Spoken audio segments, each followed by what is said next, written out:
సైరా తెలుగు న్యూస్కి స్వాగతం. కూటమి ప్రభుత్వం నయవంచనపై యువత పోరు. భారీ ఎత్తున పాల్గొని నిరసన గళం విప్పిన నిరుద్యోగులు, విద్యార్థులు.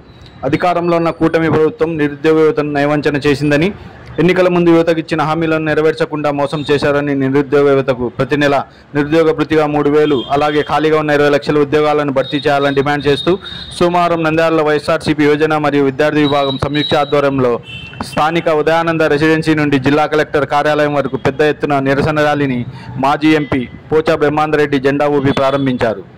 కూటమి ప్రభుత్వ నయవంచనపై యువత నిరసన గళం విప్పారు.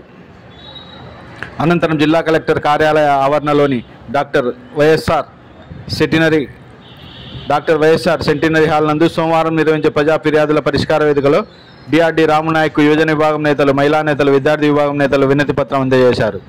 ఈ సందర్భంగా నంద్యాల జిల్లా వైఎస్ఆర్సీపీ యోజన విభాగం అధ్యక్షుడు గడ్డం నాగేశ్వరరెడ్డి, వైఎస్ఆర్సీపీ విద్యార్థి విభాగం జిల్లా అధ్యక్షుడు సురేష్ యాదవ్, విద్యార్థి విభాగం రాష్ట్ర ప్రధాన కార్యదర్శి మాధురి గౌడ్, రాష్ట్ర మహిళా విభాగం జోనల్ అధ్యక్షురాలు శ్వేతారెడ్డి, జిల్లా ఉపాధ్యక్షుడు డాక్టర్ దాల్మిల్ అమీర్ బాషా, మాజీ జెడ్పీటీసీ సభ్యుడు సూర్యనారాయణ రెడ్డి, మాజీ రాష్ట్ర యోజన విభాగం అధ్యక్షుడు పిపి మధుసూదన్ రెడ్డి తదితరులు పాల్గొన్నారు. జరపడం జరిగింది. ఈ రోజు ఉండే పరిస్థితులు చూసే యువతకు 3,000 ఇస్తానని చెప్పి ఇవ్వకపోవడం, 20 లక్షల ఉద్యోగాలు ఇస్తామని చెప్పి నేను సృష్టిస్తాను, 20 లక్షల ఉద్యోగాలు ఎట్టిస్తావా చంద్రబాబు నాయుడు అంటే, నేను సంపదతో సృష్టించినాడు కూడా ఉద్యోగాలు సృష్టిస్తా అన్నాడు. ఉద్యోగాలు కాదు కదా, 3,000 మందిని పైగా 4,000 మందిని తీసేయడం జరిగింది. 20 లక్షల ఉద్యోగాలు ఇస్తా అన్నాడు, 6 లక్షల ఉద్యోగాలను తీసేయడం జరిగింది. అదేవిధంగా ఈ రోజు ఉండే పరిస్థితి చూసే, రైతుల పరిస్థితి చూసే, పొగాకు చూసే ఇన్ఫ్లేషన్ తొక్కుంటున్నారు. పొగాకు రైతులతో ఆత్మహత్య చేసుకున్నట్టే నేను యోగా అది ఏర్పాటు చేయడం జరిగింది. దీంతో చంద్రబాబు నాయుడు గారు ఈ రోజు ఉండే పరిస్థితి చూసే అసలు ఆయనకు అసలు బుద్ధి ఉందో లేదో అర్థం కావడం లేదు. రైతులను చూసే, ఒడ్ల పరిస్థితి చూసే ఒడ్లన్నీ కింద పోసి 1000 రూపాయలకు అమ్ముకోవడం జరుగుతుంది. రైతులు అట్లున్నారు, యువత అట్లుంది. కాబట్టి ఈరోజు మేము కలెక్టర్ గారికి మెమోరాండం ఇచ్చి ఇది చేయకపోతే పెద్ద ఎత్తున మళ్ళీ కూడా ధర్నా పెడతామని చేస్తూ ఉపసంహరించింది. రాష్ట్ర మహిళా విభాగం జోనల్ ప్రెసిడెంట్గా ఉన్నాను. మరీ ముఖ్యంగా ఇక్కడ మనమందరము సమావేశం ఎందుకయ్యామో అందరికీ తెలుసు. ఎందుకంటే కూటమి ప్రభుత్వం ఏర్పాటై సంవత్సరం అయిపోయింది, కానీ ఇంతవరకు ప్రతి ఒక్కరికి, ప్రతి వర్గానికి అన్యాయమే చేశారు కూటమి ప్రభుత్వం. వాళ్ళు ఏవైతే దొంగ హామీలు ఇచ్చి, దొంగ మాటలతో ఓట్లు వేయించుకొని అధికారంలోకి వచ్చారో, సూపర్ 6 అన్నారు, సూపర్ 7 అన్నారు, ఇంకా అవి ఇవి అన్నారు. ప్రతి వర్గానికి జగనన్నను మించి మేము చేస్తామని చెప్పి అన్ని వర్గాలకు చెప్పి మోసం చేసి, ఇప్పుడు కూటమి ప్రభుత్వం కేవలం అధికారం అంటే దోచుకోవడం, దాచుకోవడం తప్ప వాళ్ళకు ప్రభుత్వానికి అసలు ప్రజల పైన, ప్రజల అభివృద్ధి పైన, సంక్షేమం పైన, అలాగే రాష్ట్ర అభివృద్ధి పైన ఏ విధమైన చిత్తశుద్ధి లేదని మనకందరికీ అర్థమవుతుంది. మరీ ముఖ్యంగా మహిళలకైతే ఎంత గుండుసున్నా పెట్టారంటే, వాళ్ళు ఇంతకు ముందు జగనన్న ఉన్నప్పుడు 2019 నుంచి 24 వరకు మహిళా సంక్షేమం కోసం జగనన్న పాటుపడినంతగా ఏ ముఖ్యమంత్రి పాటుపడలేదు. ప్రతి ఒక్క సంక్షేమ పథకాన్ని కూడా 90% పైగా మహిళల అకౌంట్లలోనే వేసి మహిళలను రాజకీయంగా కానీ, సామాజికంగా కానీ, ఆర్థికంగా కానీ డెవలప్ చేశారు జగనన్న. కానీ ఈ కూటమి ప్రభుత్వం వచ్చిన నెల రోజులకే అరాచకాలన్నీ స్టార్ట్ అయ్యాయి మహిళల పైన. ఎక్కడ చూసినా మానభంగాలు, అత్యాచారాలు, హత్యలు. మహిళలకు రక్షణ అన్నది లేకుండా పోయింది. మహిళ అంటే గౌరవం లేని ప్రభుత్వాన్ని ఇప్పుడు మనం చూస్తున్నాం. యువత పోరు ఇచ్చేటువంటి ఈ కార్యక్రమానికి ఇచ్చేసేటువంటి యువకులందరికీ కూడా పేరున ఈరోజు ప్రభుత్వం వచ్చిన తర్వాత, సంవత్సరం అయిన తర్వాత మనము ఈ ప్రభుత్వాన్ని ప్రశ్నించడం జరుగుతూ ఉంది. మరి యువతకు ఇస్తానటువంటి హామీలు ఏ ఒక్కటి కూడా నెరవేర్చని కారణంగా ఈ రోజు ఇంత పెద్ద ఎత్తున ధర్నా కార్యక్రమానికి వైఎస్ఆర్ కాంగ్రెస్ పార్టీ పిలుపు ఇవ్వడం జరిగింది.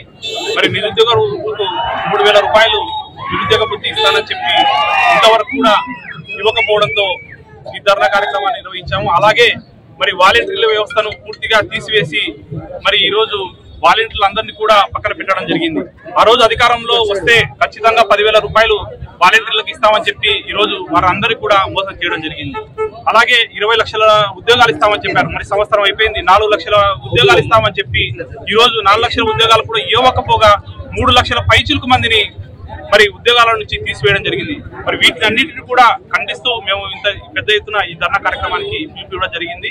అదేవిధంగా మరి ఆ రోజు నారా లోకేష్ గారు నిరుద్యోగ వృత్తి ఇస్తానని చెప్పి ఇవ్వకపోవడంతో సంవత్సరం తర్వాత మరి గత సంవత్సరం కూడా నిరుద్యోగ వృత్తి ఇవ్వాలని చెప్పి ఈ రోజు మా ప్రధానమైన డిమాండ్ చేస్తూ, అలాగే 4 లక్షల ఉద్యోగాలు ఇచ్చి వెంటనే ఎవరైతే ఉద్యోగాల నుంచి తొలగించబడ్డారో వాళ్ళందరినీ కూడా మళ్ళీ ఉద్యోగాల్లోకి తీసుకోవాలని చెప్పి ఈ సందర్భంగా డిమాండ్ చేస్తూ వైఎస్ఆర్ కాంగ్రెస్ పార్టీ తరఫున ఈ కార్యక్రమానికి పాల్గొన్నటువంటి ప్రతి ఒక్కరికి కూడా ధన్యవాదాలు చెప్తున్నాను.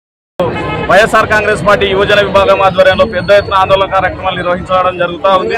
ఈరోజు 2024లో నారా లోకేష్ గారు పాదయాత్ర చేస్తూ ఈ రాష్ట్రంలో ఉన్న ప్రతి నిరుద్యోగికి, డిగ్రీ పూర్తయిన ప్రతి ఉద్యోగికి 3,000 రూపాయల నిరుద్యోగ వృత్తితో పాటు ఈ రాష్ట్రంలో ఉన్న ఖాళీలన్నింటినీ 20 లక్షల ఉద్యోగాలు మేము నోటిఫికేషన్ ఇచ్చి భర్తీ చేస్తామని చెప్పడం జరిగింది. ఈరోజు ఈ రాష్ట్రంలో ఉన్న నిరుద్యోగులకు ఉద్యోగాల సంగతి దేవుడు ఎరక కానీ ఈ రాష్ట్రంలో ఉన్నటువంటి ఇద్దరికి రాజకీయ నిరుద్యోగులకి ఒక ఉద్యోగ అవకాశం కల్పించడం జరిగింది. ఆ రాజకీయ నిరుద్యోగులు ఇద్దరెవరో మీకు అందరికీ తెలుసు. ఈ రాష్ట్రంలో ఉన్నటువంటి ఉప ముఖ్యమంత్రి వర్యులు, పంచాయతీరాజ్ శాఖ మంత్రి వర్యులు పవన్ కళ్యాణ్ గారికి ఒక ఉద్యోగం ఇవ్వడం జరిగింది. అదేవిధంగా ముఖ్యమంత్రి చంద్రబాబు గారు తనేటో నారా లోకేష్ గారికి మరొక ఉద్యోగం జరగడం జరిగింది. ఈరోజు కూటమి ప్రభుత్వం ఈ రాష్ట్రంలో ఉన్నటువంటి నిరుద్యోగ యువకులకి ఉద్యోగ ఉపాధి అవకాశాలు కల్పించడంలో నిర్లక్ష్యం వహిస్తూ ఉంది.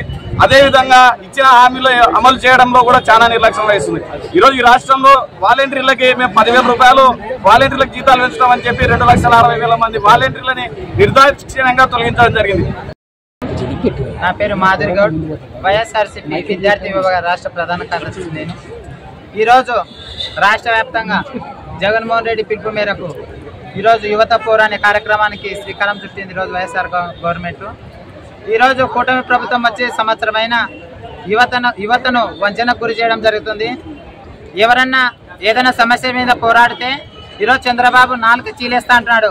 ఖబర్దార్ చంద్రబాబు, యువత జోలికి వస్తే ఎన్నో గవర్నమెంట్లు కూలిపోయి ఈరోజు ప్రతి గ్రామ స్థాయి నుంచి ప్రతి నిరుద్యోగి ఈరోజు రోడ్డున పరిస్థితి వచ్చింది. ఈరోజు రేషన్ డీలర్ల సమస్యనైతేమి, అలాగే వాలంటరీ వ్యవస్థను యువతకు 3,000 నిరుద్యోగ భృతి ఇస్తానికి కూడా ఇవ్వడం లేదు.